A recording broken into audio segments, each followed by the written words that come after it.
Can you think of any horror remakes that are definitely better than the original version? Jim, you're making a face. You want to go first? There are a few. I have a list somewhere, I think. But the first one that comes to mind is the 1980s, The Blob. Okay. The original Blob, a fun movie. The 1980s, The Blob, a slimy, masterful party time. I very vividly remember the original as a kid, and so now I really want to watch the remake because I haven't. So You should. A strong sell for it. It's a big recommendation for all of you. Okay. I'm in. Bennett, did you have one? Yeah, I don't know if it's better than the original, but I'm a big fan of the Werner Herzog Nosferatu. I love the score by Popovu. Okay. And I don't know, really spooky and probably my favorite Herzog feature. Okay. But when I think of horror remakes, I do think of a lot of films that I wouldn't necessarily say are good, that I have a lot of affection for, and that is, of course, folks, the mid-aughts horror remake, of which Black Christmas is an example. I think the Texas Chainsaw Massacre remake from 2003 has some stuff to recommend it, a movie I've seen 100 times on Encore Suspense. It used to air on Encore Suspense every single day of the week. So scrolling through cable, you'd be like, "Oh, I can catch the last 30 minutes of Texas Chainsaw Massacre." That's why I knew about that line that Arlie Ermey says in it, and also says in Willard, despite not having seen Willard. Wait, which is funny because those it's funny that they're both remakes of 1974 seminal horror movies, right? This one and Texas Chainsaw. Yeah. Snow, what about you? Any remakes popping out to you? So I don't know if this counts as a remake, but I will say one. So I have a great affection for the old school Dracula, but I love the Coppola one. Oh, best so Dracula. Luxurious and fun. So. I don't know. It's just a movie that I can sit with and feel quite a mood. I think everyone can agree that that's Francis Coppola's best movie. I've never seen it in its entirety. What? You of all people. Wait, because Barry, you I'm lost kinda interest, Bennett, or did you fall asleep? What happened? Is it just self-loathing? Honestly, I think it was that. I think I started it late, and it's a long movie. I think I've seen an hour and 40 minutes of it. Yeah, it is. I should long. go back to it. I think it's on Netflix. There's plenty of ways to watch it. I don't know. It's a tough sell too, as one to convince other people to watch because it's so long. So I don't know. You need better friends. Yeah, you need more friends that just will watch any vampire movie with you. I have a lot of those friends. Yeah. Or anything where Gary Oldman shows up in armor shaped like muscles. Yeah, that too. I don't have as many of those friends, but I have you, Jim. That's what I'm for. He's got the armor on right now. Yeah, I'm wearing it. I will say I love the Invasion of the Body Snatchers. 1976, or the Philip Kaufman remake. The thing that stands out to me about that one is that it is both a remake and kind of a sequel, because essentially it's the same story being told in almost the exact same way, but it's going from the rural version to it's San Francisco.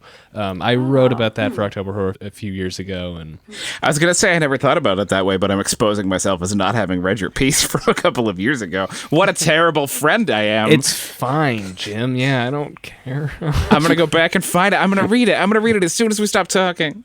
It's okay. You already said you don't read. So, it's true. I don't.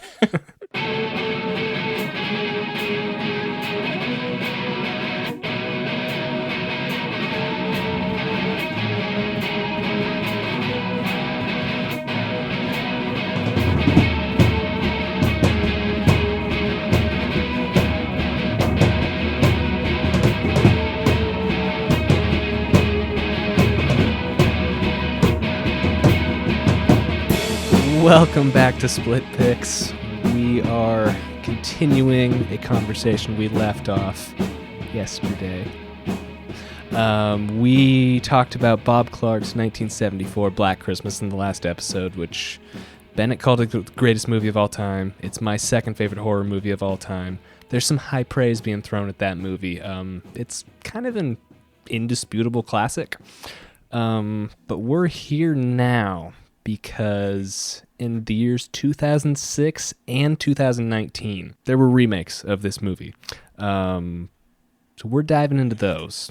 I can't say I'm as excited to talk about these two as I was about the original, but there are a lot of interesting things about this. We kind of talked about it briefly in the last episode, but Bennett, you suggested this episode in looking at the 3 Black Christmases. You also made the bold choice when you took the first pick to take Glen Morgan's 2006 version. Do you want to just give us a quick little recap of what stands out to you about this version and why you took it with the first pick? So obviously, when we talked about the original Black Christmas from Bob Clark yesterday, great conversation yesterday, everyone. We talked about, as you kind of always have to in talking about that film, about the many ways that it kind of tees up John Carpenter's Halloween just a few years later. What's very interesting about Black Christmas '06, Black Xmas as it was stylized, is how much it tees up Rob Zombie's Halloween, which would come out just a year later. A film that, much like this, Black Christmas, takes a kind of mysterious killer and gives you an incredibly, grotesquely detailed backstory in a very, very Dimension Films style. Watching this film several times over the last week, it struck me that it's like the closest thing we'll probably ever get to a feature-length American Horror Story episode. Besides, the various two-parters they've probably done over the years. It really is a film that just seems committed to both taking every element that anyone might conceivably remember from the first Black Christmas and really dialing it up, and then also explaining it, which I'm not as keen on. And then also taking every conceivable bit of Christmas iconography, Christmas paraphernalia, and perverting it in some way, alongside all of the stuff from the first film. And while that is maybe not the stuff of a film that I would ever recommend to another person, it's not nothing. It's certainly a film with a point of view. There's something going on here in this film for sure. I think you can also tell. Yeah, I don't know. Oh, sorry. Oh no! I was just gonna relate it to Giallos again. I mean, it's like you can do it. Wrap it back. Just I don't know. Watching all of these what most people would say are objectively bad gialli recently. I don't know. Maybe it just got me in the mood to watch a movie that's just fully how stylishly can we shoot someone's eyeballs being pulled out or something. Probably worth mentioning real quick. We're being joined today by Bennett Glace. Bennett, hello. Hey, everybody. Ooh, there's a spooky, chilly breeze blowing in here. Ooh, creepy Christmas. Oh, it's creepy Christmas. Jim Hickcox, you are also back with us. How you doing? I am good again. Good. I'm glad. You know what I did today? Nothing's changed. I drove a motorcycle into the back of a pickup truck. Is that for real? Yeah. The little ramp? Not on purpose and not at high speed. We were both And at a not stop. up a ramp? No, not up a ramp. I wasn't trying to jump it. I was just we were both stopped and the other lane was moving and I was like, I'm going to pull into that other lane, and I misgauged space and I bumped my fender into his bumper. No one was hurt. He waved at me and laughed, and we all drove away. See, when you said into the backup, I pictured into the bed of. I drove it up into the bed of it. That wouldn't be a story, Bennett. I put my motorcycle in a truck and then drove it somewhere. Yeah. By accident? I don't know. I mean, I would love if I He accidentally could have got a jumped little ramp down or something. Yeah. I do think about that when you see those car transports, you're like, could I, in a car or a motorcycle, you're like, could I get up onto there and just ride this for a while? Get some free gas mileage? All right. It's expensive. Finally, Snow, you are also back with us. How are you? I'm good. I got my tree all decked out, my Yule tree, so I'm all ready for creepy Christmas. What'd you put on it? Perfect. What's your favorite thing that's on it? Do you have a Billy on top? Okay, so no, I don't. little An yellow eyeball. guy? We should get eyeballs. Yeah. Oh man. Okay, that might have to happen. So this isn't a thing that's on the tree anymore, but I like that before we got around to decorating it, because it took us a solid week because we just moved and life is chaos. But my friend decorated it with her fairy wings, which I found very appropriate. She just That's cute. put fairy wings around the tree, so that was the tree we had for a week. It was nice. Not quite creepy Christmas, but some sort of take on Christmas. Yeah. That's a good way to do it, yeah.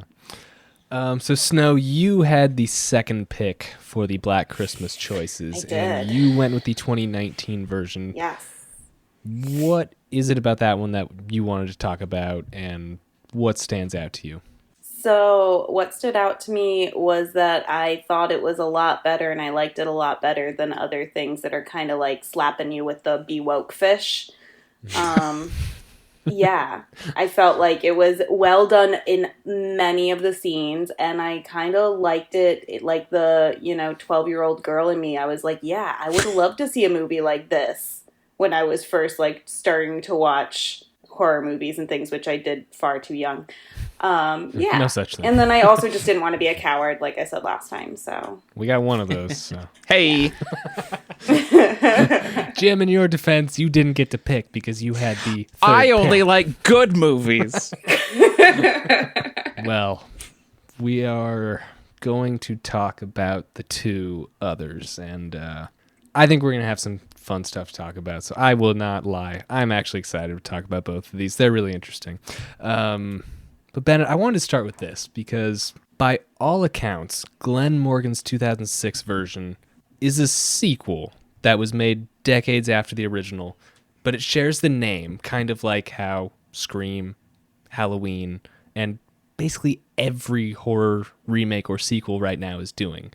It leads us to assume it's a remake, but is this film really ahead of its time because of how it was named? So it's interesting that you say that. I've heard people say that too, that this is really like a sequel, that we should take this as a follow-up to the events of the first film. I don't know if that's true, because like, wouldn't the Miss Mac here then like have to, is this Miss Mac's like daughter or something? I don't know. Basically, it's explaining the story that is alluded to through Billy's calls in the first film. But yeah, if we do want to take it as a sequel, it's very much ahead of its time in the making like a late gap sequel that just shares the same title and that makes everything confusing for everyone for the rest of their lives. I mean, that's why I like the fact that it was stylized as Xmas. We can call it Black Xmas.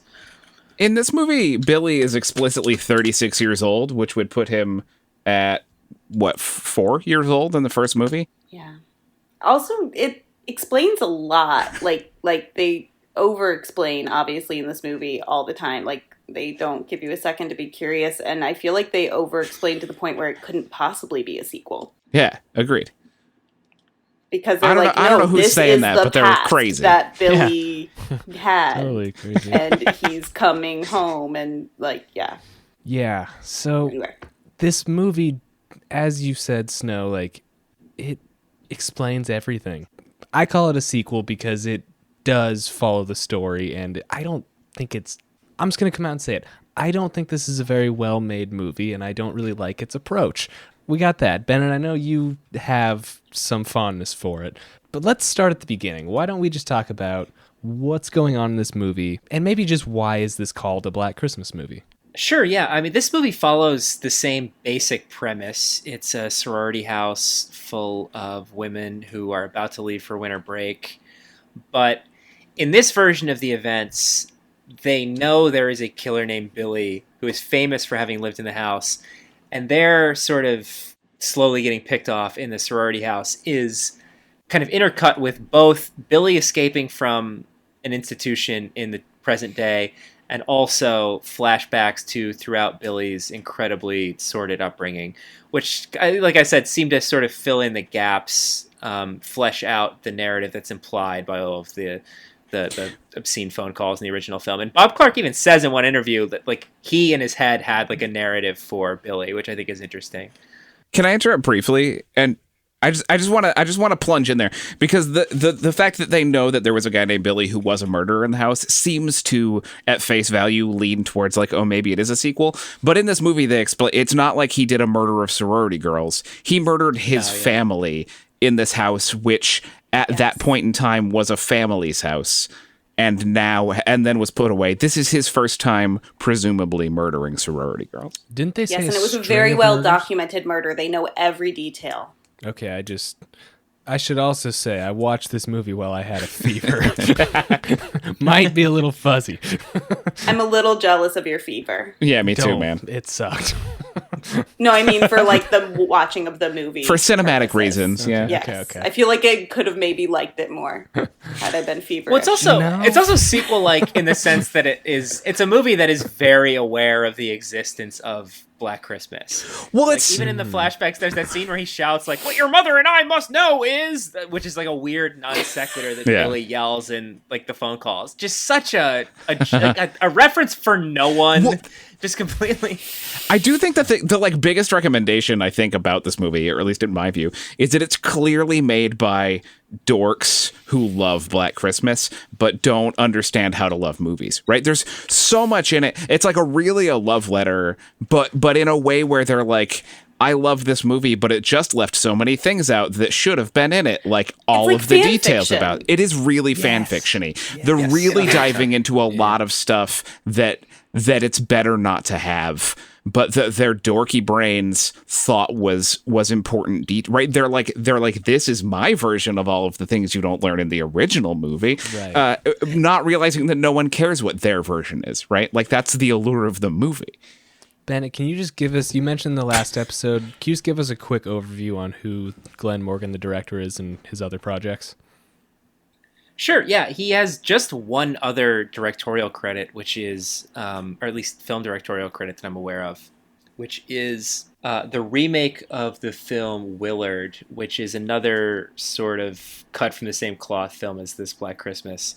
We all remember in the mid-aughts, there were a lot of these horror remakes that were coming out, and a lot of them took it as kind of a mandate that they should really push the envelope and really up the ante. I think Texas Chainsaw is probably the most infamous version of that because, you know, the original is famously not all that gory, despite its title and reputation.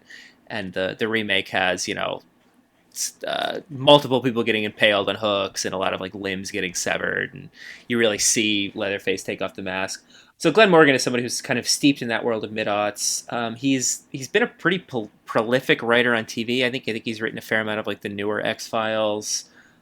He wrote a few of the Final Destination films. But I think he has kind of been firmly in director jail since making this Black Christmas movie that was kind of chopped. I mean, if he made these two movies and wrote some Final Destinations, then clearly he should stick with writing because those movies are good. Are great, yeah. I don't know. I think he's got some good collaborators in the visual side here. I think much like Bob Clark's film, it's an excessively Christmassy movie, but in a totally different way. Yeah. Aesthetically, like Bob Clark's, like we talked about, has this very soft lit, warm, like nostalgic texture to it. And this, even in the flashbacks to the 70s, the lights are always strobing. They're always so garish. There's like, God, who's fucking who would want to live in a house like this around like Christmas? Isn't this supposed to be like the most pleasant time of year? This is like a Halloween decoration, for Christ's sake. It also, like Bob Clark's film we talked about, opens with that, you know, it's like Silent Night over this sort of dark, like quiet house. This really garish, really like big, loud opening, horns, jagged icicles. You know, it's a much jazzier Christmas song to start it. We're clearly not in 1974 anymore. This is clearly not it's not your dad's Black Christmas. And again, like that can sort of rub you the wrong way, but you got to remember, 2006 was not just the era of these horror remakes, but also Batman Begins, Casino Royale. This was things got to be gritty. We got to be taking it back to the beginning. We got to be explaining how everyone got where they are. We got to find out how Wolverine got the jacket. Look, X-Men Origins Wolverine, that's another famous example of this. You know, you need to explain everything. It's dorks.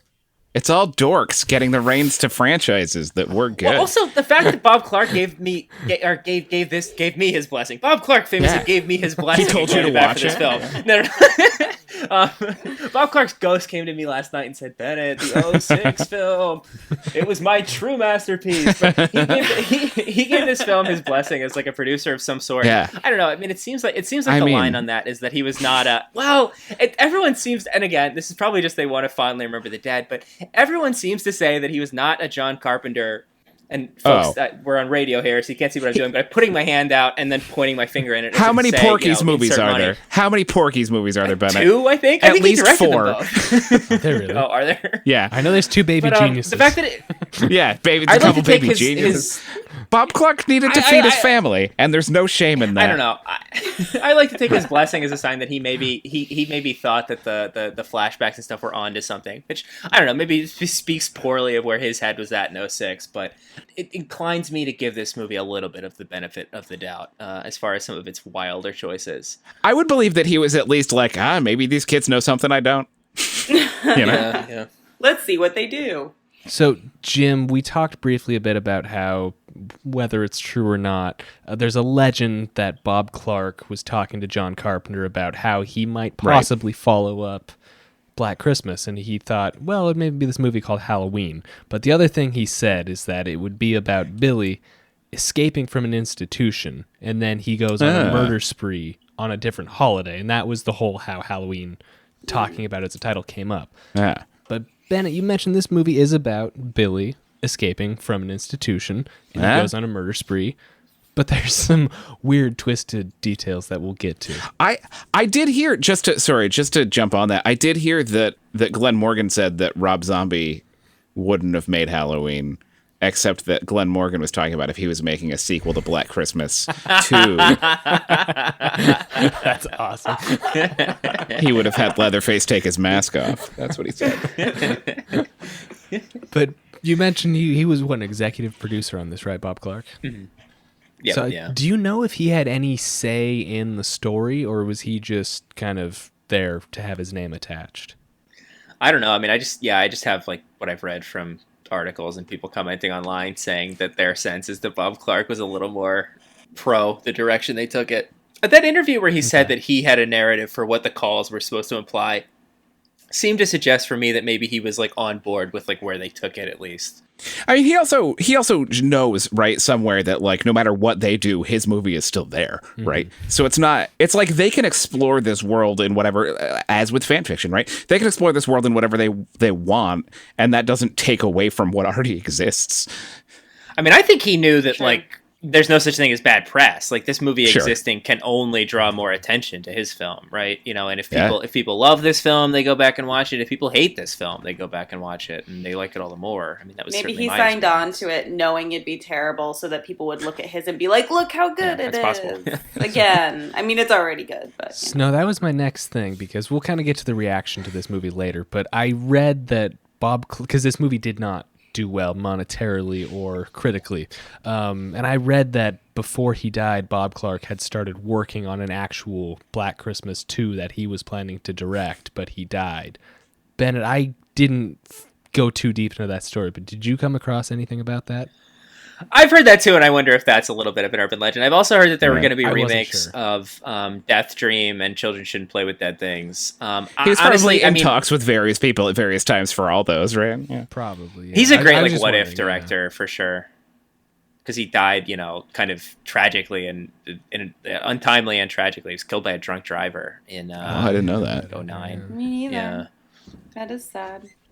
Okay, so Bennett, you've mentioned this movie is a little... To move on to a sunny note, how about some incest? Whoop, whoop, whoop. Little extreme, but it is unfortunately worth mentioning that the Weinstein brothers had a very heavy hand in editing this movie. I don't know if you want to take it from there, but like this movie is extreme in ways that I think the director had no intention of it being.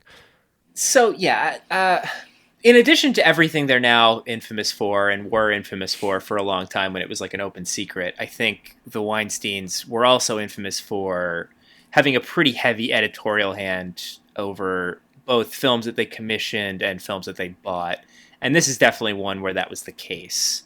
I think the Billy escaping stuff was all shot after the fact, is like what I've read. Oh, interesting. Or at least made more prominent after the fact, because it really ruins the momentum of the opening to know that we're like seeing who the killer is while they're also setting up all of these red herrings. And then also the ending in the hospital is very much a shot after the fact sort of a thing. And then we talked about this in the first episode. They also went out and shot a bunch of extra stuff for the trailers. This is a movie that's infamous for having a ton of scenes that were shot that don't show up in the film. Can you tell us a bit more about that? Because I think that was before we'd actually started recording. Oh yeah, just there's a trailer. The initial trailer for this film includes a ton of stuff that they shot, I think, just to make a juicier trailer because they weren't like sure how the film was going to perform. There's like Lacey Chabert cocking a shotgun. There's a body under like ice. There's all sorts of stuff. Given every choice that I know either Weinstein ever made, which is a minority of their choices, but of all the choices I'm aware of, that's the best one I've ever heard. Is to jump on and I think shoot Scream a bunch of 3 extra is actually stuff. the best decision they ever made, but I don't know. Because Scream 3, that was going to happen. But, like, jumping on and shooting extra material just for promotional purposes is pretty genius. I cannot wait for your next movie, Jim. Your trailer's going to be bonkers. Me too. Yeah. Oh, yeah. Can't wait for the next trailer of your next movie. Yeah. Forget the actual and then to watch the artwork. movie and be like, the plot is not at all what was represented in the trailer. There were characters who didn't exist in the trailer. There were characters in the trailer who aren't here. Yeah. It just has to sell the tone and idea. Who cares? Who cares about details? Details, again, for dorks. Oh, there are so many lines from this movie that I instantly recognize as You were like, lines. they're calling Do back. you want There's a Christmas cookie? Is that Santa's reindeer? So many. Yeah, they're so upset. What else there's a bunch of stuff that they did where you're like, oh, it's like things that are little tiny throwaway bits in the movie that they're like making a big point of putting into this movie. I wrote some down, but I can't find them in my notes. Cut a trailer or for the fans at home, yeah. To be fair, both sequels have a lot of callbacks, but for sure. That glass unicorn, I'm glad the glass unicorn comes back. I'm also glad that all three movies are really about phones. Yeah. That's really what ties the three of them together, is that they all heavily rely on telephones, even through the changing technology of telephones. 06, unfortunately, has the classic fucking old person trying to write a person texting like examples, the where you at with the at symbol. We've all typed that to our friends. Of course. Oh, you know what I wrote down as one of the tiny things is Claire's gift to Leigh, right? Because when in the first movie, there's a tiny bit where she's like addressing a thing to her sister, and they were like, "We need to explore that more." The main character, I think it's the girl who gets the bag on her head, I think, in the first movie, is addressing a letter to the sister. Yep. As a sort of throwaway shot. And in this movie, they were like, let's explore that more. Let's make that a character. We should dive into the note she wrote, right? It's like they're really obsessing over these tiny details that they really want to flesh out. They were obviously very much of a mind that what everyone loved about the first Black Christmas was the bag-based murders. Because the first three are all like people getting suffocated with a bag, which like, I don't know, it sticks out in the first Black Christmas because like it's the only time I've ever seen that in a movie. Yeah. Yeah. But nobody actually does. They get like, they put a bag on them and then stab them to death. The biggest difference to me is Bob Clark does such a great job of preserving mystery in the original Black Christmas. Yeah. This one is literally like, let's kill the myth. You're like, opening shot, here's the murderer. Yeah. Yeah. Yeah, I mean, because it was kind of impressive almost. Like, it felt almost like they really didn't want us to have to be curious or afraid. They, like, really wanted to walk us through and be like, okay, this is a horror movie. Yeah. And this is why things are happening. And it's going to happen again. Here you go. Like, be curious for a second. Oh, wait, no, there's a flashback for that. No worries. You know what people love about horror movies is knowing why the person's doing murders. Yeah. In great detail. Yeah.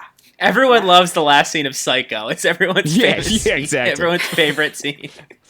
I mean, if you really want like a case study in how the films are different, I mean, the opening kills really are like the perfect example, because the opening kill in 06 Black Christmas, it happens like, it takes like 2 minutes, and it is just kind of like a sudden jump that he like hits her in the head with the snow globe after like pulling the bag over her head. You also see Agnes like milling around under the bed. Like, it really, I guess they were trying to sow some sort of like red herring about whether it was like, it was Eve, the one sorority sister, who's sort of weird, but then I think she dies off screen. She has that one scene and then just disappears. They only let you be curious for a minute. Very weird. The next time we see her, head's on top of like a Christmas tree. Yeah. There's a lot of stuff that was clearly left on the cutting room floor here. She's like clearly meant to be a weird character, but she gives that lady a glass unicorn, and when she opens it up, she's like, I know you like the Bible and stuff. The Bible and stuff. Yeah. Like biblical Pegasi? What are you talking about? No, I remember that. That actually was like one of the lines that actually made me curious, and I feel like they didn't answer. That was like the one unanswered question. You're like, is that going to turn into something? Is the unicorn in the Bible? Yeah. And why? And why is that the one fact she knows about that girl? The subplot with the townie boyfriend too and the sex tapes really just felt like... Why is that guy in the movie? That feels like late Giallo. That feels like Dario Argento's card counter. We have to have some early internet tech here. We have to have some like webcam material here because it's the aughts. That one, first of all, like, I don't know, maybe I'm just like showing my ass as like not being able to tell these two actresses apart, but I literally, in the opening scene when she's watching it, I couldn't tell if the issue was, this is me and somebody put this online and I didn't know about it, or this is my boyfriend and somebody else. I don't know. I've seen the movie 6 times. I still don't know. Bennett, I didn't read it as either of those. I was just like, why is she watching porn joylessly like a maniac? And didn't know until when people were mad later that it was Christmas like is porn my night of people. for joylessly watching porn. I thought it was just rando porn. I was very confused. And they both obviously Peter's pretty like creepy and possessive from the very beginning in the 74 film, but like it says a lot about the film that you have this like conversation on the phone with him and Jess where he's like just talking about how busy he's been and like clearly has no time for her. Being a dick. Like, I don't know. That's like a very good piece of characterization compared to the conversation we get with Kyle. Like, final girl early on when, he's like, no, I'm your family now. And then ominously picks up the phone. It's at the same time, why bother with all of these excessive red herrings when we know who the murderer is at this point? Yeah. It's also this is extra confusing. I wrote one of my notes is like, why is this dude even in the movie? Because they give him a minute at the beginning and then he comes back at the end and like tries to look cool with a butterfly knife, which it's hard to look cool with a butterfly knife, but he does not look cool with a butterfly knife. And then he's just gone, right? He doesn't, and he's not there for us to think he's the murderer. There's if anything, we have the sister Agnes who we're like, ooh, maybe it's someone in the house, and then partway through the movie they're like, nah, it's just this other lady, and you're like, why did you do that? Yeah. Why wasn't that one of the characters? Because then there's at least like a thing happening in the movie instead of them just being like, and now someone else is here also doing murders. Also, how am I supposed to read Agnes?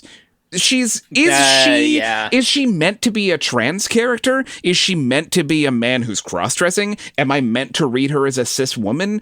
But she's just happenstantially played by a man who's not making any effort to be a woman. I genuinely don't know how I'm supposed to read her and how mad politically to be at this film. Yeah. I think the latter, and I think in 06 that was just supposed to be like an extra, like, we're disarming you a little bit more, and now that reads as like kind of wildly problematic. Yeah. Should have in 06. Yeah. Don't love that. And that's another thing that it took me like 3 watches to really even like wrap my head around, like, so what is going on here? Yeah. Was Billy putting on a wig this whole time? Because they never explain it. Because they really don't, yeah. Which is funny because this movie explains so much, but they don't really explain, like, why does Agnes kill the same way as someone who tried to kill her? Like, right. Like, they don't... there's something missing there in their fan fiction. But they're very much going into this, like, and movies often do, this, like, everyone who lashes out was abused, right? And his abuse is very clear in the movie, and then her abuse is unclear, so then you're like, is the abuse that she's, like, a boy who was raised as a girl, and we're meant to read that as a form of like... she's being forcibly regendered against her will, and that's why she's a murderer now. All of it is like, but it's unexplored. And so you're like, should I be mad at this movie, or is it just clumsily doing a thing where they think I'm going to think she's a woman? I felt like it was very clearly the latter. Like, I didn't even wonder if I was supposed to wonder about that because of the way the movie was. I feel like they would have told me if I was supposed to wonder. Yeah. Like, that's how I felt watching the movie, because they so hit you over the head with everything that it just felt like it was badly done, that part. They were like, she witnessed a murder, so that explains that she's a murderer. I always hesitate to attribute things to poor filmmaking, but maybe that's what it is in this case. No, and I get that, and I like looking at like, ooh, was that a choice? And I just don't get why it was a choice, but I I don't know, so much about this movie felt so flat to me that I just didn't, I guess I didn't extend it. You were like, grace. oh, something. Yeah. I honestly think it was probably just like a way of confusing you about the like nature of the killer. I don't know. I think they probably wanted to make you wonder if it was Billy in a wig or if there were two killers.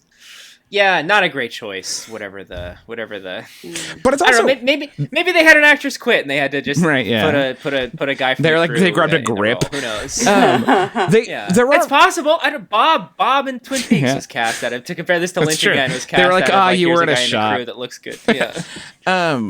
There are murders happening before Billy gets out of the place, right? So you're never we see Agnes are there milling two around the bed murderers? for the first killing. Yeah. You know from minute one that there are two murderers. Yeah. I'm going to back up to Billy because this to me is the part that most upsets me because it's like, why? Like they when he dunks it in the milk, right? That's what just really everything. Me. You're like, it's not going to absorb any milk. It's skin, you dum-dum. So basically, Bennett, you can describe this better because I had a fever, like I said, when I watched this, and it was just like basically Billy is a yellow baby who becomes an incestuous cannibal. I love how blue their house is and how yellow that boy is. And how uncurable his jaundice is. You said this, Bennett. You said this, but there are some really sort of scintillating early 2000s aesthetic choices happening in this movie. There are some choices in this movie, which I think is, I don't know, is more than you could say about a lot of movies. The making a character very yellow seems directly lifted from Sin City just the year before. Was it before? I thought about looking that up, and then I was like, no way. Yeah. I think they would. I think it's also a Dimension film. I could be wrong because I think that's a Rodriguez film. So he's definitely in the stable. They were literally like, all right, we paid a lot for this effect. We're using this effect again. Let's write that Billy's jaundiced. Yeah. You might say it's fitting. This movie's more jaundiced look at sisterhood in sororities. No. So Billy is the serial killer who. Oh, another way this movie is ahead of its time. Michelle Trachtenberg's character has a very ahead of her time like true crime brain because she says no, Billy wasn't a serial killer. He's a spree killer, which is very like something someone would say in 2018, not in 2006. Very funny. He was raised in the house that's now the sorority house. He was the severely jaundiced son of kind of like a bitter alcoholic mother and this, I guess, just stoic Vietnam veteran dad. Because like he's clearly like not okay with the abuse that's going on with Billy, but he doesn't like leave. I think he's a stepdad. Oh, is he the? No, he was. No, he was the dad because she has. Was he the dad? Yeah, she has the line where she's like, "I hated my baby because he looks like him." Oh, weird. Okay. He looks like her husband. Yeah. I don't know why I read him as a step. Okay, weird. I mean, it's probably not a bad take, but all sorts of just nuts movie abuse is going on to Billy. All sorts of nuts Christmassy abuse is going on. She's like crushing up like ornaments in his bed so like roll over on like broken glass. Like I don't know, like that felt like something out of a fucking John Waters movie to me. Yeah. Like I really loved that. Like I felt like I was watching like Female Trouble. Like is someone about to open like Cha Cha Heel. But basically, he grows up in this sort of miserable situation, and eventually, first they murder his father, and Billy witnesses it, hiding in like the crawl space. Oh, right. And that's what I was thinking of. There's another guy around after the dad's dead. That's what I was thinking of. There's a stepdad. Rather than just kill him, I don't know. At that point, you've like killed somebody and buried them in the crawl space. They lock him up in the attic, which again, like. I'm not to be the Cinema Sins guy, necessitates the same level of explaining why they're not around. I don't know why you would keep a person in the attic. But she conceives a child with Billy. You mean like as murdering them? Like you have to explain as much to the community if somebody's locked up as if you killed them? Burying your husband in the crawl space necessitates the same amount of explaining as locking your child up in the attic. She doesn't want to murder her child.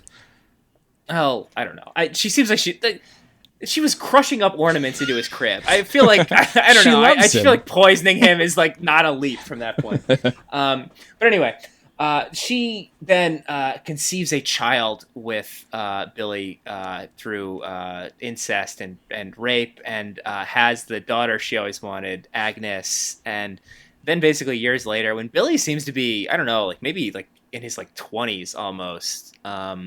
He one night snaps and kills his mother and his stepfather and pokes out young Agnes's eye and eats it. in quite a graphic scene. If you thought there was a lot of eye trauma in those Fulci films we talked about, folks, wait till you see how many eyeballs get plucked out and eaten in this film. That's another thing that to me is like, they literally just took the scene where it's like, oh, the scary thing where we see one eye. What if he eats eyeballs? Yeah. Like, it just... Yeah. Now, well, hey... and then he turns his mother into Christmas cookies and cannibalizes her. Yeah. I mean, And, he turns it's really a gross. little bit of her. Not most of her is just a dead body.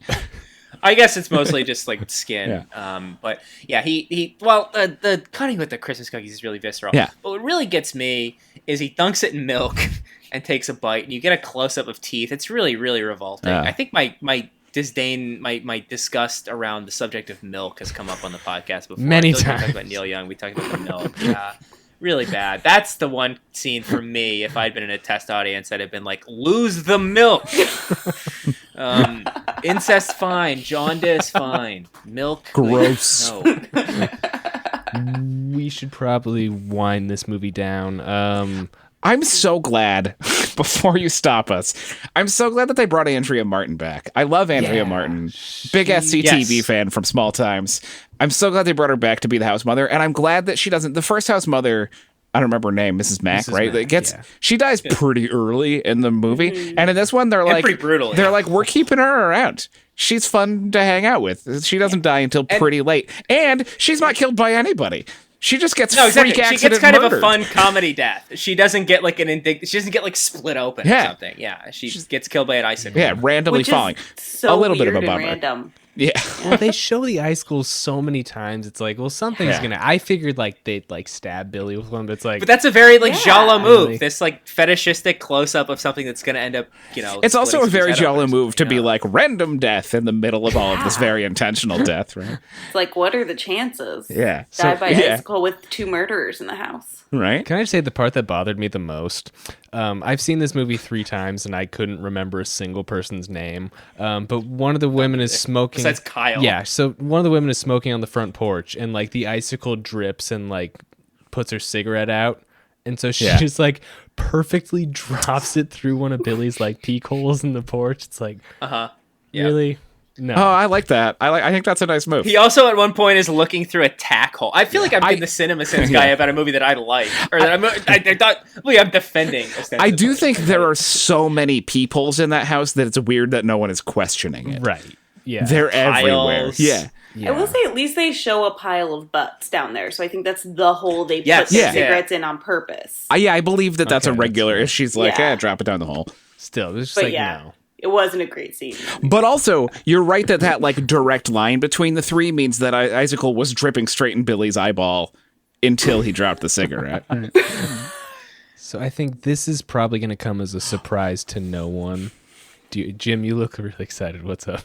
I was just going through my notes. There's one other. It's like most of this movie is like pretty grimy mid-2000s murders when there are murders. But there's one where Agnes just throws an ice skate across a room at someone and that kills them, which is like cuckoo bananas. And there's no way. Michelle Trachtenberg, yeah, it's the Ice Michelle Princess Trachtenberg herself. Yeah, right. Yeah, she like. It's not like she like punches her with it. It's not like she does something like grimy and slices her open. She just whips it across a room and it hits her and she dies. And then you get this lingering shot of like the back of her head. Yeah, it's one of the real like gore shots you get, because that's one way in which this movie really differs from Giallo movies. I thought Giallo movies, you usually get a lot of like lingering, like stabbing, and stuff like that. You really there's a lot of lingering on the penetration. Here, it's a lot of blood spray. Yes. There's so many shots of someone's blood hitting something. There's Mary Elizabeth Winstead, who goes on to be probably like the most famous person in this cast, is basically killed off screen. Yeah. We get the one shot of like Billy's point of view about to kill her in the car, and then we just see Mrs. Mack watching the blood hit the windshield. Mm-hmm. I feel like they really kind of overused that effect here, which maybe felt like they didn't have the budget for like better, bigger gore effects or something. I don't know. I don't remember if I mentioned this yesterday when we were talking, but 1963 is the year of both The Girl Who Knew Too Much, which is widely credited as the original Giallo, right? Baba's Girl Who Knew Too Much. 1963 is also Blood Feast, Herschel Gordon Lewis's first splatter movie. And I was thinking about just sort of the lineage of American horror movies and how it feels like the original Black Christmas is pulling a lot more from Giallo than for sort of what was happening in America up until then. But this movie, as you just sort of alluded to, is very much more on the Herschel Gordon Lewis train, right? It's not about the sort of like watching this like upsetting body moment and feeling the black gloved killer doing a thing. It's very much more on the like, we're just going to watch a bunch of blood shoot out of somebody and splatter on a wall. Yeah. Because the one real like lingering, the real lingering stuff you get is afterwards in like Agnes's lair when we've got all the eyeless corpses. That's the real sort of like lingering stuff we get. It's all kind of like aftermath. Before we move on, can we just talk briefly about just how the movie ends? Yeah, so let me lead into that with a question. 'Cause this is what I was going to bring up earlier. Yeah, so we mentioned the Weinsteins and their control earlier, but they literally made them reshoot the end of this film because they wanted more gore. Like, this should come as a surprise to no one, but the Weinsteins are the ones who said, like, we need some incest in this movie. Like, sure, we need some more gore. How about some cannibalism? And so, like, they made sure that was in the movie. But they actually... The director said the original ending was supposed to be an homage to the first movie where Billy calls the main girl in the hospital room and just starts saying, "Are you there? It's me, Billy." That was supposed to be the ending, which, like, I'll admit, that's not bad. It's more tasteful. Who wants to describe how this one ends? It's the star on top of the tree. Yeah. Yeah, we're in a hospital with whichever 2000s TV star is the main character, and she's being pursued by Agnes and Billy, and then what eventually murders Agnes and is being chased by just Billy, and they're running through the hospital, and then she throws Billy over some stairs, and he lands on a Christmas tree. And a bunch of people are running around yelling because a man, a stranger, a man they don't know as a murderer, just fell onto the top of a Christmas tree. And she just kind of like is there on top of the stairs. And then we cut to black. And we're like, wait, no, we're in the middle of a thing right now. What is about... And we get this what's happening? Shot of his like intestines wrapping around the top of the tree. Also, she defibrillates Agnes in the head. Oh, right. She defibrillates Agnes in the head. Which is then repeated in Scream 4. Is it? You'll all remember. That's funny. Of course. Yeah. She spends a really long time waiting for those paddles to charge. Yeah. I feel like they should... I heard this, I think it was someone on a podcast about this. Like, they should have written that she was like a med student or something, and she would know like what the right amount is or something. That should have been a payoff. A better film would have had some sort of payoff there, at least a more tightly written one. Tight. Well, except apparently they just chucked that ending on at the end. They were like, how can you kill someone in a hospital room? Which, I mean... a million ways other than defibrillator to the head, but also, one of the most killable places. What was... I heard there were like 4 or 5 endings. Whoa. Or something like that on the DVD extras. Like Clue, like they released it different ways and different... Well, I don't think that. And some of them, Agnes wins. Snow, I did read the European cut has a different ending, and it's like 4 or 6 minutes shorter because they were like, there's way too much stupid gore in this. Take this out. But I don't... It's a weird thing to take out. Well, in this one... I'd cut out other things. So I don't remember what the difference is between the European ending, but I think it's not Billy being the star on top of the tree. And his intestines being the tinsel, right? Yeah. Who could forget that? Yeah, they like wrap around, they're kind of like moving. Yeah, they slither down like a snake. Yeah. Well, on that lovely note, we should probably get moving. Who's got... Anyone want to get any final thoughts out about this one? I mean, it's an interesting remake. Folks, check it out. I couldn't do it a second time. I was going to be a trooper and like watch it a second time to have more thoughts, and I just couldn't do it. I think it's worth at least flipping into it to see how yellow the dude is. They put a lot of effort into yellowing that guy, and I think it's worth seeing. Yeah, the yellow baby's pretty hilarious. I'll give you that, Jim. Yeah, Snow, I'm with you. It's like, I don't need to see it again. It's Also, whoever plays Billy's mom is funny. She has like a whole scene where she talks with a cigarette hanging out of her lip. Or she's like puke into a coffee cup with a cigarette in her mouth. Yeah, she's good. I'd love a vodka swilling movie parent when I can get one. Yeah. Folks, listen, it's not a great movie. If you're looking for something tasteful to share with the family, this is it. If you're looking for a remake of Bob Clark's wonderful film, if you're looking for something that will even remind you of Bob Clark's wonderful film, besides in the title and the name of some characters, you probably don't want to watch this.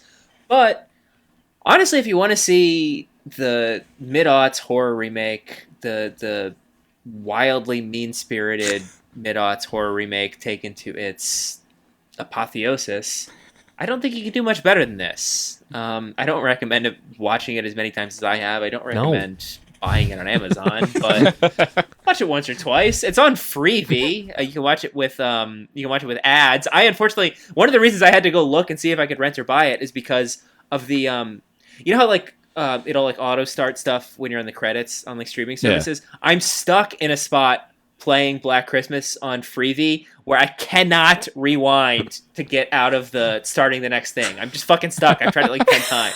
So I had to buy this movie for free, folks. Don't end up where I am. Watch it on Tubi, like a real movie lover. I think it's also on Hulu if you have Hulu. Better recommendation, yes. Oh, also, we didn't mention Mary Elizabeth Winstead's wild accent in this movie. At least my parents want me to come home. Yeah. Oh, yeah. They seem to decide almost like halfway through that she's Southern. Yeah. They seem to have written in that she's like a NASCAR heiress or something. She's repeatedly called like a NASCAR bitch or something. Yeah. On that note, we're going to take a quick break. Vroom vroom. We'll be right back to talk about the 2019 Black Christmas. Stick with us. There's more coming. Up in the frat house, shit went down, and I'm telling everyone in town, I didn't lead you on for goodness sake. I couldn't have 'cause I wasn't awake. Ho, ho, ho, I didn't know.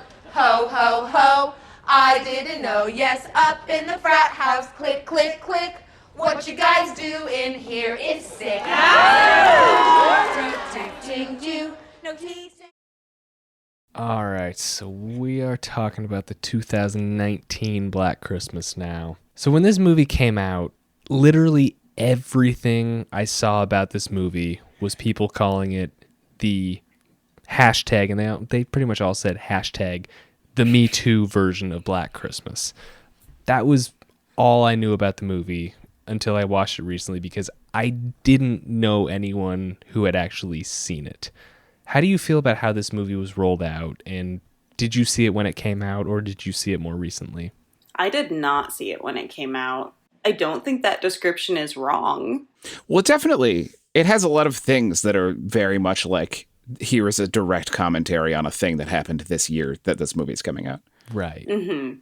Yes. Bennett, did you see it when it came out? No, I didn't see it until probably like a year later because I saw the trailer a ton of times, and it's a very famously spoiler-heavy trailer. But then I do remember the discourse around when this movie came out, which seems an apt word, discourse, was kind of toxic. People were kind of like immediately calling it like woke Christmas, were really like dismissing it. And then also, admittedly, there was like a certain, I don't know, someone on, I think it was Kristen Yinsu Kim on Letterboxd called it like t-shirt feminism. There was a certain like stink of like t-shirt feminism about this movie, but I don't know. In watching it, I've certainly come to like it a bit. Also, that April Wolf's piece for Film Comment, sort of talking about the impetus for the film and sort of defending the film. She even does sort of admit, yeah, we were kind of trying to make, we kind of were given a mandate basically. I think they had like a year to go from like starting the script to like it's going to be in theaters, and it seems like they approached it as, what if Black Christmas was like Invasion of the Body Snatchers, and we very consciously put it in another decade. So I mentioned the rollout though, and like how they promoted the film, because everything I heard about it was like people on Twitter like, oh, this is stupid, like it's a Me Too version of a great movie. Oh, they leaned into the frat stuff in the promotion big time, which is like the twist of the movie, kind of. So right. Yeah. But I mentioned this because like I thought that was people just like trying to be mean about this movie, like, oh, it has nothing to say other than like, you know, it's like the girls rock version of this. But seeing that it was like, that was the entire point, it's tough to talk about this movie without talking about how people approached it when it came out, because this movie was just like a firestorm of hatred towards it obviously by men. You know, it's not like shocking at all. It's like the most predictable outcome. But I don't know, Snow, do you maybe want to just give us a quick rundown of how this one approached the Black Christmas story and what it's all about? It is based in a sorority house and people do get murdered, but that's kind of where the plot similarities end. This one takes a very different approach. It gives like little nods visually and such to the glass unicorn. Yes, the glass unicorn is definitely there. The cat. I think this cat is Claudette. Who's now named Claudette. Yeah. Yes, Claudette. Yeah. With a W. Yes, with a W. And there's, of course, a bag overhead at some point, you know, because that has to happen. But other than that, they went a very different way, and it's a very, like, bring down the patriarchy movie about sorority sisters coming together and battling quite literally, like, magical toxic masculinity. It's like toxic masculinity that becomes black goo and then makes them murder people. So that's the rundown. It's very, very 2019, very, you know, right now. So something I really liked about the movie, and I thought it did really well actually, is it started out in like a different sorority house than we see for the rest of the movie. And I kind of loved that, and it didn't come around till the end. And I think it was a really, one, it like doesn't pretend like the audience is dumb. It's like, okay, you can kind of remember that and we can go do something else for a while. But it also kind of brought home that they were trying to make something that felt universal at this moment and felt very like a commentary on things going on everywhere, not just in this one little microcosm of like, oh, there's a murderer in the house. Yeah, I actually liked that first scene. It's it comes out strong, but I can't say it holds it up. How do you feel about that first scene? Because it is kind of a shocking, like, oh, okay, there's something weird going on here. I thought it was interesting that it feels like it includes like references to like a part of like Halloween that we don't associate with Black Christmas. There's that scene in Halloween where Jamie Lee Curtis is trying to get help and like no one comes to their door. This seemed like sort of calling to mind that. We really get like humanization of the victim from early on too. I'm sorry to say like the victim there. That's maybe a product of the fact that we're talking about a horror movie. But you know, I think as has been noted by people writing about the film, like as she's about to be killed, she's like, I'm sorry for whatever happened. You know, it's clearly we're immediately in a milieu where like the women in this film are on their guard and are like expecting something like this could happen. And I think that's captured pretty well in that early scene, the sort of menace surrounding the characters, and also like their reactions to it puts you in, you know, a spot where like this sort of thing is like maybe more commonplace, where like horror movie scenarios are like existing in real life. Yeah, about a couple of the other movies, we talked about how it kind of like set a very different Christmas tone with each movie. Like the first one sets a very like 70s warm fuzzy Christmas tone. The second one has this more like garish jazzy, and this one I just keep remembering that animatronic bear hand that was really creepy while she's trying to knock on the doors, and I felt like that like weird kind of over the top front yard was effective for me for setting like a very modern Christmas tone where she's kind of like lost in this weird sea of like bought fancy lawn ornaments trying to knock on a door. It's very like late stage capitalism. Yeah. As a setting. Exactly. Yeah.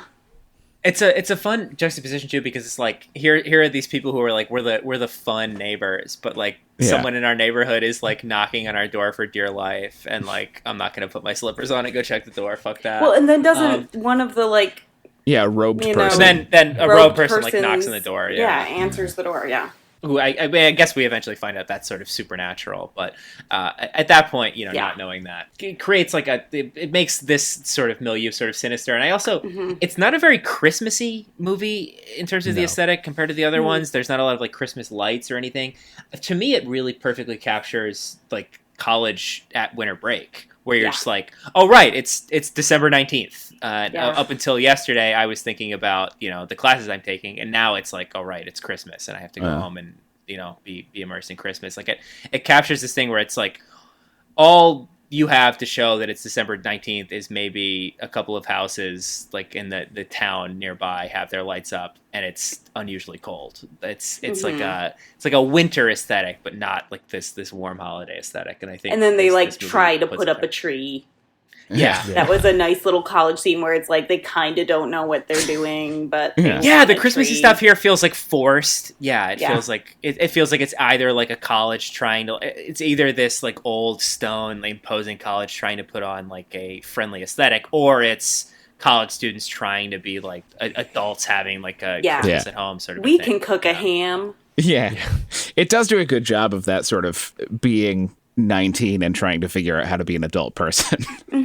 Yeah, and I did like, well, I didn't like all of it, but I liked some of the dialogue between the women, and I thought it was very, like, realistic and well done, and, like, felt like, yeah, I've heard these conversations happen, not necessarily with me involved, but with my younger friends when I was at their college dorms. Like, I've heard them interact in these ways.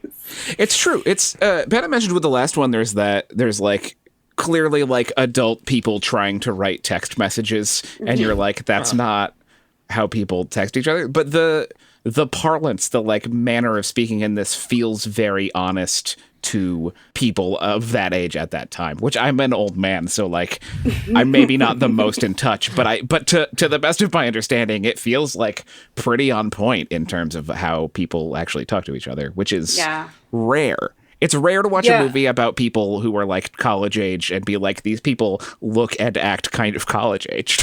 Yeah. It's written in a very online style that feels I think, mostly pretty like authentic, or at least like not cloying. I think it's funny that the app they use is called Yip Yap, which is definitely supposed to be a reference to Yik Yak. You remember Yik Yak? I don't know.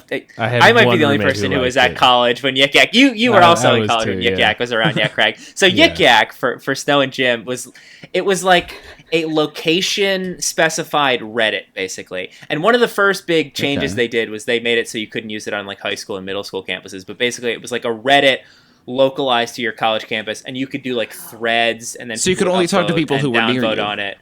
And you would start threads, and that would get upvoted and downvoted, and you could comment on those threads. But I used to it was so much fun to use it to like troll people, to like pretend like you were calling the cops on them for smoking weed. Like, you were these guys.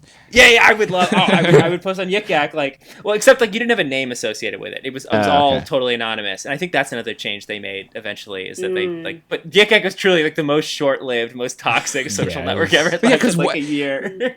That idea is, it's like it's localized, it's on your college campus, it's fully anonymous. Like that. What a terrible idea. God. I love nothing more than just like trolling people, being like, hey, whoever's smoking weed outside of Macintosh, I hope prison uniforms are in tie-dye, buddy. I just called Campo. And meanwhile, I'm out back of Bundy, high out of my gourd. I feel like you made very good use of this. Oh, I loved it. I had so much fun with you. Anyway, so one thing we talked about with the first Black Christmas episode is about the characters are just so fully formed. This is one thing director Sophia Takal said was one of the major influences about why they made it as a Black Christmas, is because in 1974, Bob Clark had these characters who were, women who were completely relatable. So I'm just curious, how do you guys feel about the characters in this film? Because I personally don't feel like they're as fully formed as in Bob Clark's version. I just found myself kind of thinking, like, who are these people? They're just a little more hollow, I think. I don't think they're as well written, I think, is the key point. I absolutely agree that they're not as well written as Bob Clark's version, for sure. Which I think is a little bit sad, because I do feel like the actors did a really good job of like relating in this very realistic way and feeling very real. But yeah, there weren't those subtle things, and the things that they do like give mention to feel very made up, very Storyland, like the fact that it doesn't have any parents, but they don't really go into why at any point or like what happened, and she's just kind of cool with it. like, and she doesn't have anyone she goes home to. Like, these weird, like, little missing things that felt very unnatural and very not, like, you don't get those, like, weird details that you got in Black Christmas that would, you know, random details come up. You have that record of Mrs. Mack in the background that like is so subtle and lovely. And the orphan thing is dropped like it is going to be important, and then it's not like plot important, and it's not real interesting or good character development. It's just like a weird thing they put at you. It really is. Yeah, it's strange. It's really strange. It is. I agree that the actors are good, and I think could do more. Same. You know, I think they're all doing a good job with what they have. For me, I feel like all you get of a character, right? Ultimately, to approach filmmaking very cynically, a character is just a collection of decisions given various opportunities, right? All they get to do is decide what they're going to do in various situations, and that's how you learn everything about them. And in like the Bob Clark movie, we spend a lot of time doing stuff that is related to the movie, but isn't related to like murderers or to some major overarching point, right? It's just a lot of people like being there for Christmas. So you have time to sort of meet them as human beings. And this movie from minute one is like, I have an agenda, right? It's got stuff it is dealing with. So they're always working for business. They don't have any time to just be human beings. They're constantly trying to sell you one thing. And I like the politics of this movie. I feel like it sounds like the internet. I didn't know this movie existed until we decided to watch it. I missed all of however it rolled out and whatever the backlash was. It's easy to imagine. Pretty predictable. Use your imagination. Yeah. Well, that's what I'm saying. It's easy. It's like Carrie Elwes is playing Jordan Peterson in this movie, right? There's a certain group of people who this movie is taking a swing at who are openly hateful on the internet about anything they don't like, and they clearly would hate this movie. And so it's easy to see how that backlash would come at the movie, and I want to make it clear that that's not where I'm coming from. I think the politics of this movie are very good. This movie feels like it's trying to like walk in sort of the footsteps of like the Jordan Peele model of movies that are like about things, which, and I would say this is, I'm going to go off on a brief tangent here. I think Get Out, I think, is a very well made, smart movie. Yeah. His two movies since then, I think are, in terms of a narrative drive, kind of fell apart. They mostly function as subtextual metaphors, and he sort of loses sight of text. I agree. Because he's so trying to sort of construct this subtext pretty fine. This movie is doing that same thing, except it forgot to make any of it subtext. It's just the text of the movie is what would be subtext in a smarter written movie. But it's just made text, and then that doesn't leave room for there to be another text on top of it, right? It's just telling you opinions and thoughts about things that happened that year and things that are happening culturally, and they're good opinions and thoughts. To me, it feels a little bit like, and again, I'm a cranky old man, so to me it feels like a little bit of a disservice, right? Like I feel like a teenager who is maybe going through things or thinking about things deserves a better movie than making the same points than this one is. But I also could imagine, I don't know, if I were a kid in 2019, like, you know, 16-year-old, maybe I would have been like, enough of this connects with me that it is sort of a fun ride. And I am getting things to think about and things to talk to my friends about.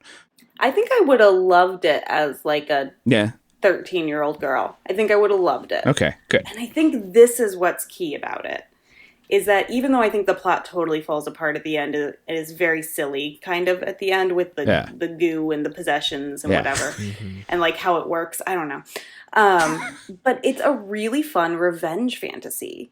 And I don't think young women get a lot of revenge fantasies that are a little bit horror-ish. And I think that's where the powerful part lies for me, is that, like, it's a revenge fantasy, but it's not, like, over-the-top dumbed down, even though it feels very dumbed down for me as an adult. Like, I don't think it would. So I guess I'm taking it from the viewpoint of, like, I see this as being a sort of fun, fairly well-made girl power movie.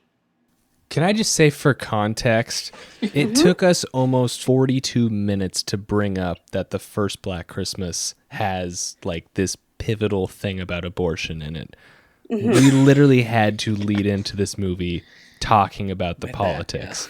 And like to me, that comes out as a weakness, because that to me says like there is not enough like in the script to talk about without directly addressing like the political. Well, because that's what it is. Overtones. So, no, correct. Yeah, but because it is overtones. I just think it's like you have to, and I know that was like the intention of this movie is like it's so much like it's a political thing, but I think they just kind of forgot to make it a good movie, if that makes sense. Yeah. Well, and it definitely does a disservice to the characters because they get reduced to what their opinions are on these things. Yeah, exactly. Although they do have like a few nice moments, and like I do like that they don't hate each other. Yes. And that they support each other. They're I like ants. that where like in the '06 one you feel like everyone hates each other. Yes. Yeah, I kind of liked the ants thing. I thought that was the ants fun. thing though, like to me, It's it cute. seems to suggest a different script. It's a script where that came up more often. That's not like a Christmas movie. That's not shoehorned into this Black Christmas sort of thing, right? What do you mean? Like where would the ants come up? No, I just mean that it's brought up as this like big callback, this big like emotional callback that it feels like it was part of like a script that was originally called like The Colony or something, you know? Yeah, they also didn't have the conversation soon enough. Like it needed to come up sooner. Sure. I feel like exactly like that back, conversation about animals happens like 5 minutes earlier. It feels like it was part of a movie where they're starting talking about animals, and a movie about a sorority that's not necessarily a Christmas movie. That has to be about, you know. But a couple notes. I have a couple of notes. No, I've just been trying to keep up with. The one thing I wanted to say that it's unnecessarily mean that the piece from April Wolf in Film Comment where she talks about the quick turnaround. Sorry, is April Wolf one of the filmmakers? One of the co-writers. I think it's very important to note how quick the turnaround was, because I think implicit within that is Blumhouse came to us with, you're going to make a Black Christmas, because there was very much a discourse leading up to this that a woman had never directed a Blumhouse movie. And Jason Blum gave this weird kind of interview about it, like, oh, well, there's not a lot of women directors and even fewer that want to do horror movies. So it really felt like they were sort of putting the cart before the horse. I know like half a dozen women filmmakers who make horror movies. Yeah, it really felt like... I'm not even that in the scene, but I know a bunch. The whole movie felt like an exercise in, you know, covering the studio's ass and putting the cart before the horse. So it put Sophia Takal and April Wolf in a really awkward position to have to sort of probably very quickly synthesize a lot of ideas that they might have been thinking about for scripts, and then also back it into being set on a college campus around Christmas break in a sorority house where girls are getting picked off. And I think it's very important that in like the narrative of how this film got to be made, that like the short timeline is underlined. And also that like part of it was being timely was part of the mandate. But also, I don't think she does herself any favors in that article by noting that this was like the 49th draft of the script. Whoa! I think she's exaggerating a little bit. She says like, we must have tossed around 50 drafts. And I wanted to say like, what does 51 look like? What does 52 look like? Please, just a few more passes. But also, like after 5, what are you doing? You're just starting over. I feel unnecessarily mean saying that, but this is important context. So one thing that is really important to note is the film's intention, because Snow, like you mentioned, like this is a movie you said you would have loved to have seen when you were 13. Sophia Takal said they made this as a movie for young girls who are interested in horror film but don't really have like a launching point. With that, she said they cut almost 30 minutes of footage to drop it from an R rating to PG-13 in order to hit more of a niche audience. So, Bennett, I wonder if that has an impact on the 50 drafts, because they were trying to keep it within, like, you know, the socially acceptable realm of PG-13. I like that it's a revenge movie, returning to something that you said, Snow, that doesn't luxuriate in the act that they're taking revenge because of. Yeah. It's not even part of the rape movie. Revenge movies, the rape is a huge section, and you're usually watching the rape for as long as you're watching any of the revenge. This... Imogen Poots is, I don't think they make her enough of a character to make her, this then brings me to another point. At the same time, it's obviously very important for this movie that Imogen Poots is someone who, I don't remember the character's name, that says something. Riley. That Imogen Poots is someone that this has happened to, Riley, but who is I not think. completely defined by it. That's obviously like important for like what the script is doing, like the mission of the film. That's very important. But there's not enough characterization that she really exists outside of being the, you know, the person Yes. for whom this is sort of a revenge story. And I agree, and we could have had more of that. Although I will say part of the plot that I found somewhat engaging was that was like some of her friend's point, and some of what this whole revenge sequence was supposed to do was to wake her up again, because she had been like totally not a person since it happened. Yeah. Well, because and of course they could have done a better, more subtle job with that, but I think she is supposed to be a little bit blank. Yeah. I think the scene where she is talking to the friend who's more politically active about it, I think that is a really great analog to the scene with Phil and Barb in the first film. Maybe even a better version of it, even just by virtue of the fact of like being written by two women and being that much more actually maybe I don't know. I don't sound like I'm like tokenizing here, but maybe having a little bit more like experience with like a conversation like that than Bob Clark and his co-writer did. I don't know. It really felt of a piece with that, and it really felt like it's an example of the film finding a similar sort of finding a similar sort of relationship that the first film did, which, you know, is something the first film does so well, like we talked about, captures these complicated, thorny relationships, whereas the 06 version is really just we leaned into, it's a horror movie and you're supposed to not like anybody. Yeah. Yeah.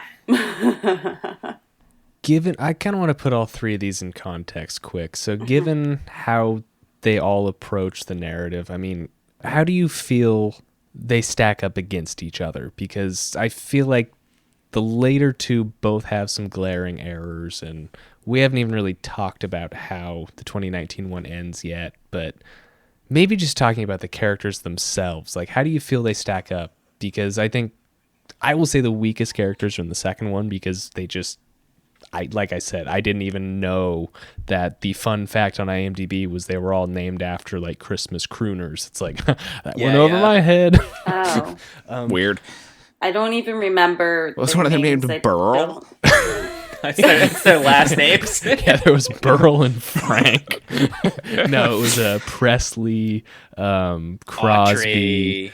Audrey. Stuff like that. But Weird.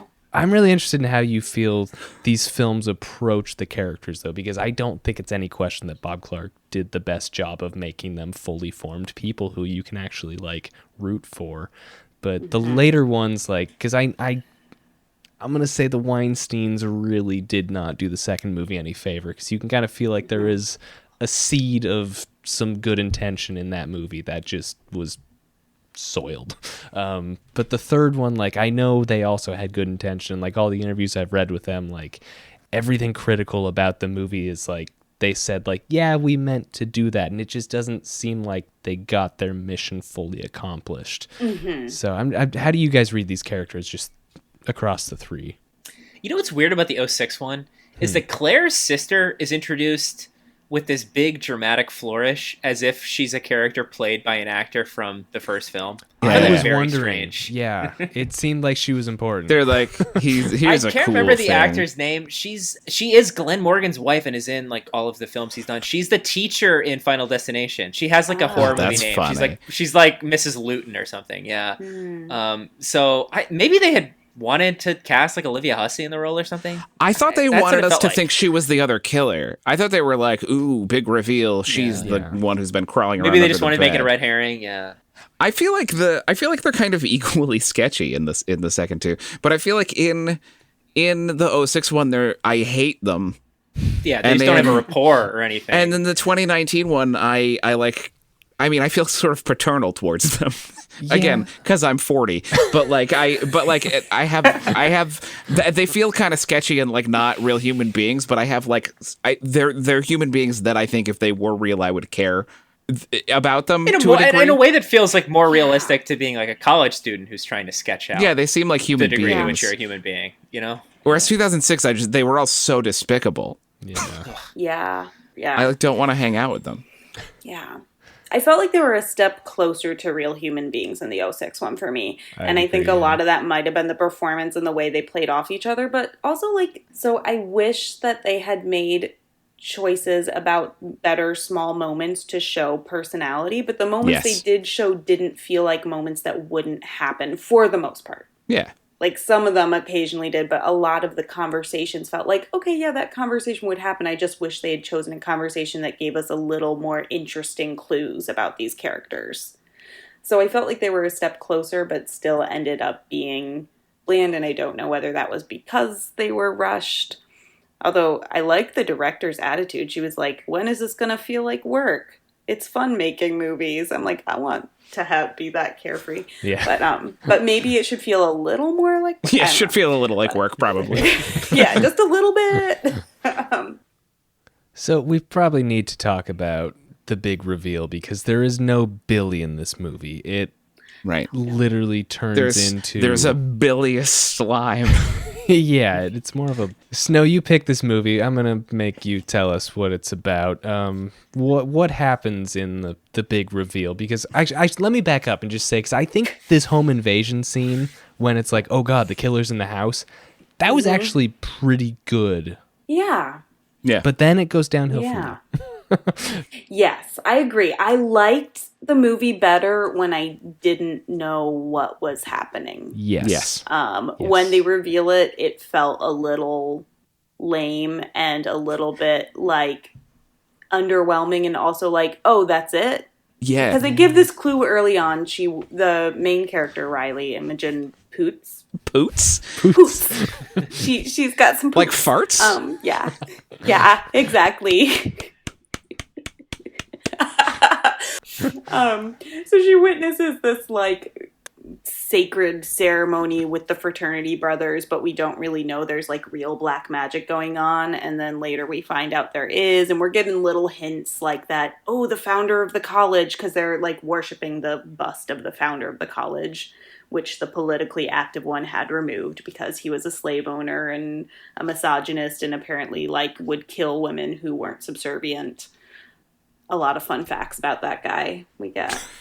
And then the big reveal is that they somehow have been like empowered by the statue to be their true alpha self. And then if they put an item from the girls on this like altar, then the possessed fraternity brothers will know to kill them because they weren't good women. Which is why everyone's missing, like, someone's missing their dildo and someone's missing their diva cup. And a hair clip, right? It's nice that they keep them missing through the movie, but yeah. So that's the big reveal. And that one of the sorority sisters is in on it because she thinks that she should be an obedient woman.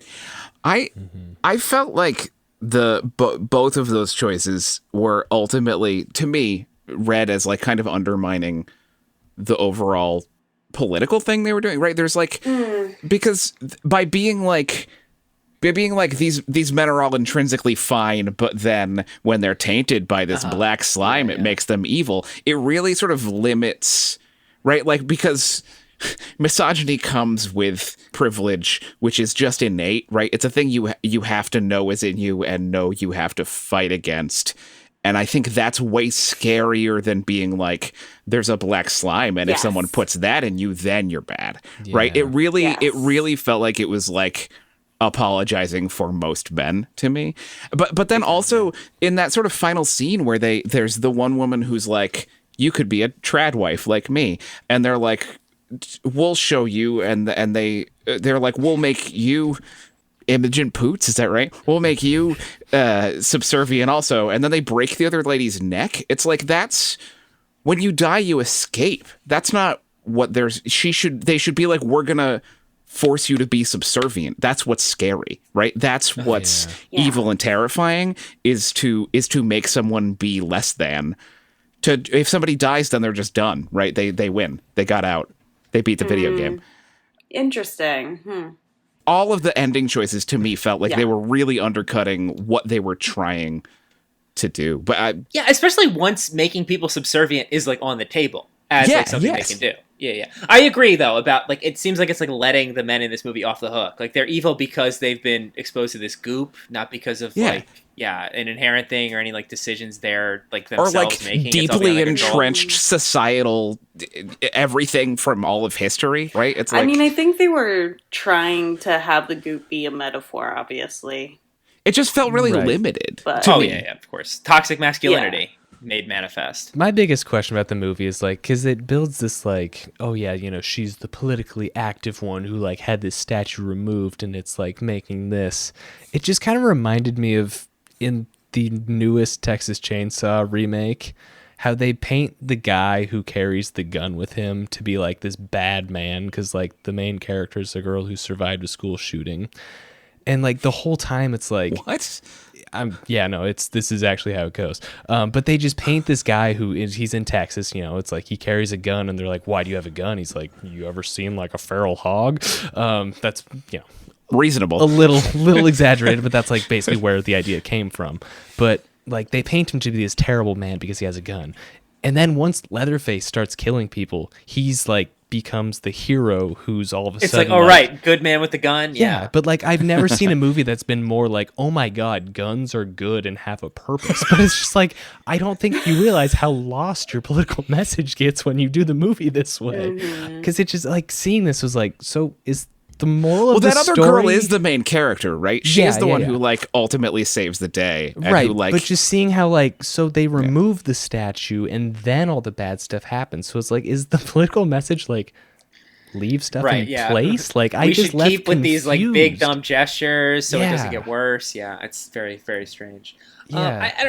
I like the decision to have like one of the sorority sisters complicit in it as much as that muddies things, because I think that's really smart. I don't know, you guys all went to college, like there are fraternities like this, and for every fraternity like this, there is a sister sorority who is willing to, you know, run interference for them. Yeah. And I think that kind of, I don't know, I like that this movie keeps space for both like sisterhood kind of like winning out, and also there being women whose idea of feminism is being as bad as like the men they know, you know? But it all very much gets confused in a lot of like studio mandated rewrites. Yes, I agree. What did you all think about the idea that like no man could fight back from this possession? Like they had this like token good guy, right? Yeah. Who like gets it and is like all with them, and a couple of them. They had two of them. Yeah, two. But if they got the migraine or whatever, because in the movie you get a migraine and then you turn into your alpha male self. Like they both couldn't fight back from it. Like it felt what a little does that gender say essentialist. that like someone can't fight back? Like I don't know whether their point was that you get swept up in patriarchy, but I don't know. Maybe that's the counterpoint to what I was saying earlier, where it felt like it was sort of apologizing for the guys who weren't bad. Is like, maybe it's like those guys just haven't been exposed to this or whatever, but like it is, at which maybe then a bleaker ending would make that a finer point of that, right? Where it's like Invasion of the Body Snatchers, right? Where it's like, oh no, this is just a thing that's happening and it's overwhelming, right? In a way that like, because this, I guess the ending of the movie, it feels manageable, right? Which is sort of what undercuts it for me, is that they're like, no, we can deal with this. But it's huge. The thing they're talking about metaphorically is not so easy to deal with, right? I also like that first kid. You know, he like gets his migraine, and then he's like, "I like beer," to quote Brett Kavanaugh, and that's like his heel turn, right? The it's most like 2019 line in the movie. Yeah, it's like, so I don't know. It's funny how of the moment they make the things be. Yeah. I liked the end. They made it feel a little bit like a war where they all came together. But I think that you're absolutely right that it would have been more powerful for what they were trying to do if it was a bleaker ending. And it did feel more overwhelming because that would feel much more real. Yeah. Have somebody like picking out a book from the library or something. Wait, what? End the movie with like somebody picking out. We had a guy we haven't seen before. He goes to the library. He takes a Clifford book. Like, he flips it open. He's like, "Wow, this dog is so big and so red." Sorry, as a way of suggesting that this all lives on. You know what I mean? You could have someone like picks out a book by the founder from the library or something, and we see the black goop scoop down their arm or something. We need something like the phone ringing at the end of the first movie to suggest this lives on, because I think for both this movie and the 06 one, they're like, it's done. Kind of lame to end on an ending. especially for this one, which is supposed to be wrestling with, like, the whole point of this one is that this stuff is pervasive, that it's existed in this case for 200 years. Yeah. It also shouldn't even just be the founder, right? Like, it should just be, and they do this thing, right, where we go back to that other house that we started in, and we go to some other houses, right, and we're like, oh, this is happening all over the place, and then activist sister brings in another house of sisters, right, to like take them down. But what if we were like, what if we were just like, oh, here's 8 other liberal arts colleges where they're all, here's another college, exactly, founder goo. It's like literally it's happening everywhere. Yeah, exactly. Yes. You could just even cut to a bunch of people being like, ooh, I have a migraine, right? Yeah. Mass migraines. Yeah. They did such a good job in the beginning, in my opinion. Like, I liked at the beginning that it was at a totally different sorority, and it kind of brought home, like, oh, this is happening, that they needed that to take that another step at the end. Absolutely, of, like, this is going on everywhere. And that it did feel too easily defeatable. It felt like this needed to be the beginning of their battle, not the end of it. They felt too satisfied at the end. What if the reveal was that that wasn't another sorority house down the street? It was like... That would have been better. At another school, right? Yeah. And they're like, oh, the place we started this is 3 states away. Yeah. This is just what's happening now. Because like, I did like the part when they call the cops and they're like, we'll be there in a few minutes. And then it goes to the cops showing up at the other house and is just immediately like, uh-oh. Yes. That would have been so incredible. An ending title card could have confirmed that we're in like another state. Right. Yes. California. Oh. Yeah. Like, I personally will say that is like the moment when it starts going downhill, because it's like, oh, they did something really interesting, and then it's like, now they're just like, frats are bad. Like, that's low hanging. Also, that cop sandwich. There is some good cop stuff in One slice of ham sandwich. Great. Yeah, tons of mayo. And then he doesn't know what DM means. A fun little reference to the fellatio scene from the first one. Oh, yeah. I think the mayo slander needs to stop. I think this whole mayo is like a dumb white guy thing needs to stop. Not to is that what that was? I thought it was just a proportion thing. I think they were making fun of him for being a white guy for loving a ton of mayonnaise on a single slice of ham sandwich. I think it was supposed to be he's a gross fat white guy sort of a thing. And come on, there's nothing disgusting about over mayonnaising your sandwich. Yes, I mean, one slice of ham and a whole packet of mayonnaise is a pretty gross ratio. So my kind of sandwich. It's really interesting, Bennett, that you're such a defender of mayonnaise when you have such a problem with milk. Yeah, it's true. It's a very specific line you're walking. At what viscosity does white opacity turn gross? Yeah. I'm going to get us back on track here.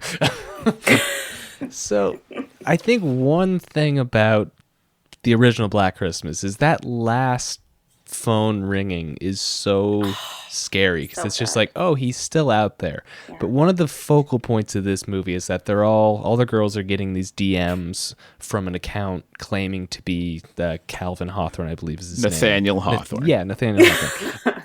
I don't know if there's anything less frightening than a text message, because like in the first one, they're all like huddled around the phone, just like, oh my God, what is this person on the line saying? But then in the most recent one, they're all like, yeah, I'm getting those DMs too, whatever, just ignore them. And it's just such an interesting contrast how they like strip away one of the scariest parts of the movie just because strictly of the technology. I think there's no good way to use texts in movies. I agree. Yeah, personal really shopper. Yeah. But how do you not do it in the modern age, right? I haven't seen Personal Shopper. I've never seen a movie where I enjoyed the way it used text messages. I think they're intrinsically uncinematic. I don't like it when they pop on screen. I don't like when I'm looking at your phone. No version of text messages feels good to me. It's a cliched rebuttal, but definitely check out Personal Shopper, which makes text messages not only compelling, but scary. Because Kristen Stewart thinks she's getting them from a ghost. Yeah, I remember that being... I like that movie, I just don't remember the text. It sounds better than that makes it sound, I swear. All right, I'll try it. Yeah, I'm trying to think if there's any time I've liked texts, but I feel similarly. It's hard to do. Yeah, it's tricky. We need to live more cinematically in 2020. Yeah, exactly. Stand in doorways more often. Yeah. No more more texting, trains. guys. All no more phone texting. conversations. Yeah. Yeah, I didn't find it to be a particularly scary movie, and I find Black Christmas terrifying. And Same. Still so scary. But again, that's not what it's doing, right? It's more, it's frightening in a sort of more intellectual way. It's not. It's using horror as like a set of like genre trappings to just sort of put a story in. It's not really trying to scare you. But it could have been more terrifying because, like, you know, the things they're dealing with are legitimately terrifying, but I think it would have needed that, like, ooh, it's still out there, it's still daunting feeling at the end, and they didn't do that. Well, that's what I think if they took all of what they put in as text and made it subtext, and then put another layer on top of it where they're being people, I think this movie could be genuinely terrifying, right? Because the things it is dealing with are both very real and also, like, genuinely really upsetting, right? Yeah. Whereas, like, Black Christmas, I have almost no fear that someone's going to break into my attic and systematically murder everyone in my house. Could it happen? I guess. Is it likely? Not really, right? But, like, the stuff that which is ultimately, on a deep level, that's what Black Christmas is about. Yeah. This Black Christmas is, like, about things that are real in the real world, that are genuinely terrifying, that I feel like I can't do anything about, and I hate that. I hate those things. Yeah. They could be, like, really just, like, full of dread, you know, like, full of, like, real world actual dread. I could watch this movie and be horribly frightened and also feel terrible when I leave. If it was more, I don't know, deeper. More saturated in a way that, like, you're seeing it come out in those other layers would be much more effective to me. Like, more like where, like, you see, this terror that women live with in general, like, is so omnipresent in the everyday, and we don't get a chance to see that because it is so much the focus of the film. Yeah. Again, like, would that make it too terrifying for then to hand to a 13-year-old girl? But I'm not a 13-year-old girl, and I would love to have a horror movie that does this kind of thing more effectively. Yeah, that's true. Like, am I trying to make it into a movie that's for me instead of a movie that's for its actual target audience? Like, thing, maybe. Right? Maybe. And there's a certain amount of that inherent in, like, both of these remakes. I think anybody who likes the 74 movie is watching both of these and saying, well, why isn't it like the 74 movie? And I don't know. They're both okay in their own right. They're just doing other things, right? Yeah. I wish we could see a version of this 2019 one. I mean, God, both of these movies I would like to see divorced from the production circumstances, because the 06 one, of course, you have as bad as it can get with the Weinsteins, and then this 19 one, it's clear that you were, you know, kind of being boxed into a corner to make a certain kind of a movie and write 51 scripts of a certain kind of a movie. When, like, obviously you had parts of a much. And then I'm sure Jason Blum is like, here's $150,000. Bring me a movie, right? Which is. Yeah. You kind of both touched on this right now, but I think my final question is, I just want to say, like, the strength of the original Black Christmas is that it just leaves so much unsolved. The mystery stays open. With this one, the filmmakers have said subtlety was absolutely not their goal. Like, they wanted this to be a big picture overview of, like, very real things that are happening. But do you feel the lack of mystery detracts from this as a Black Christmas film? I think it detracts from this as a Black Christmas film, and I think it detracts from them trying to do that overarching message that they didn't leave mystery in, like, what was happening with the killers, because the fact that they get so focused on, like, this cult thing and the fact that it's black magic totally takes away from the fact that it would be way more terrifying to just have a cult of actual men doing this.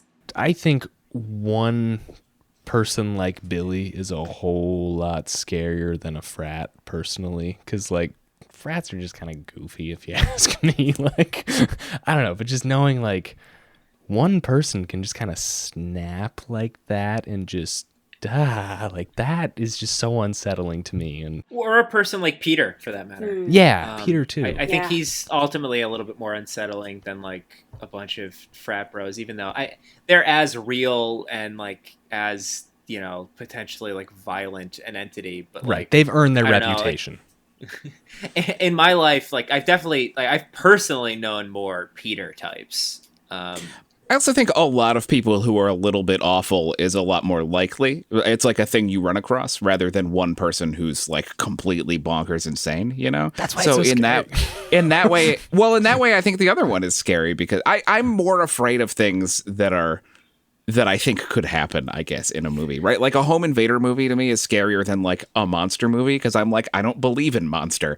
Yeah. But a thing that's real, right? So like a bunch of people who are all being kind of complicit in something that is broadly terrible, but they're all there together and they're all just a little terrible is like, to me, could be a pretty horrifying idea, I think. I mean, I totally But agree. also interesting because Yeah. I agree, but I didn't get that unsettling feeling from this movie. No, I didn't And either. I'm really sitting here thinking, like, how would I craft a film? Which is a fun thought. I mean, it's inspiring me to, like, want to go, like, jot down notes. But, like, how would you craft a film that captures that terror? Because Right. I do find frat boys terrifying as, like, you know, just thinking back to being, like, a young woman around. And I do find that whole, like, multiple people being complicit thing terrifying, especially, but I think they could have done it so much more effectively of seeing, like, okay, these little aggressions that happen, these little, like, they needed more of that through, because that's what's really scary is that this network can totally destroy you in your day-to-day life after the initial attack, and there was none of that.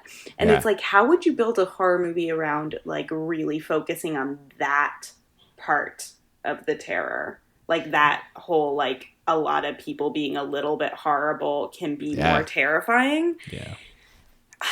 And this movie didn't do that. And again, No, I they don't had think a it really does. short time, and they were really on the surface and really on message.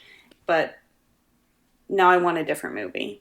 Yeah. In addition to the script being written over a longer period of time, I think the movie would have to take place over a longer period of time. Sure. Yeah. I think you would have to see the dynamic build over like a Yes. semester as opposed to like a couple of days, because I think that's really where that sort of like manifests. I think there's a great movie to be written there. Yeah. Although I feel like you could enter, like, but no, I don't disagree. Can I just clarify? I meant, like, I think the single killer as a Black Christmas is scarier. Like, that's what I mean. Not like societally. Like, yeah, of course, frats are way scarier.